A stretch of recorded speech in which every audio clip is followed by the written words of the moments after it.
Greetings, friends. It's me, Wayman, and I'm out here paddling around on White Lark Lake, and it's a pretty nice day out.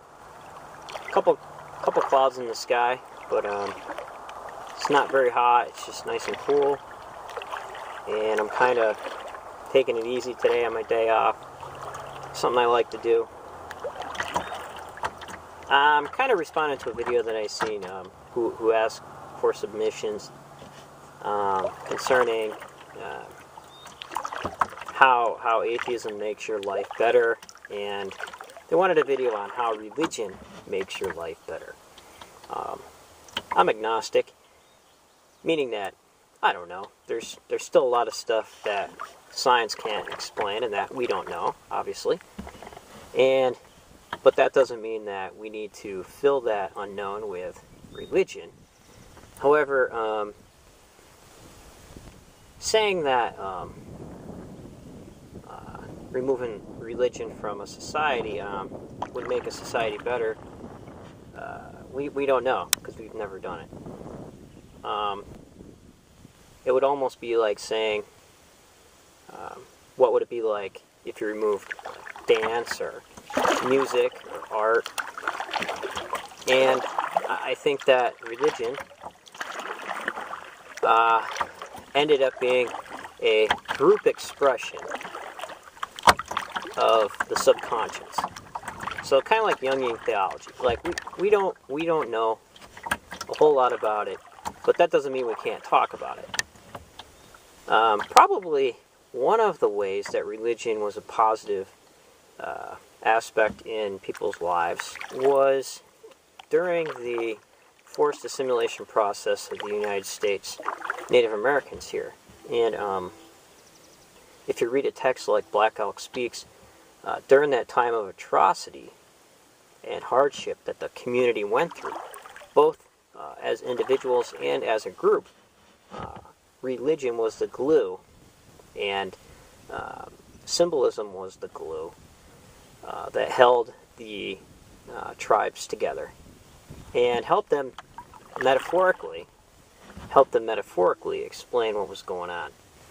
And that was the role of the spiritual leaders. And same thing out of the Judaism, where they felt very strongly about the political issues that was happening, whether they were being taken over by the Assyrians, the Babylonians, or the Egyptians. There was always those people who spoke to the subconscious of the people and forced them to create their own identities, find out who they were in the world, and give them a role in that particular society. And I think that at the time that was very beneficial. Nowadays, maybe not. But there's not only religious identity, but national identity, cultural identities, and we've taken religion to mean not a form of expression that can better our lives, but as just a series of rules of can and can't do's. Can and cannot do's.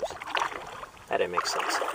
But I think that there's a lot that gets repressed, and symbolism for one person might not be the same as symbolism for the next.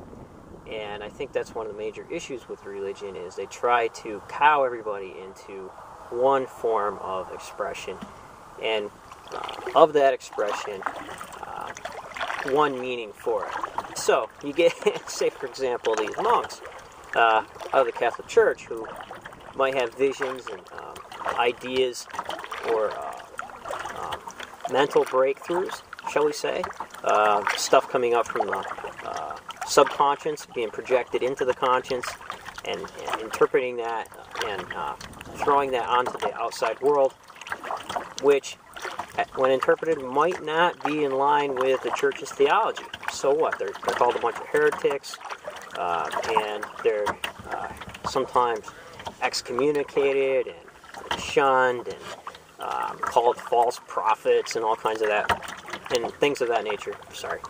But I think that people should be able to have these forms of expression.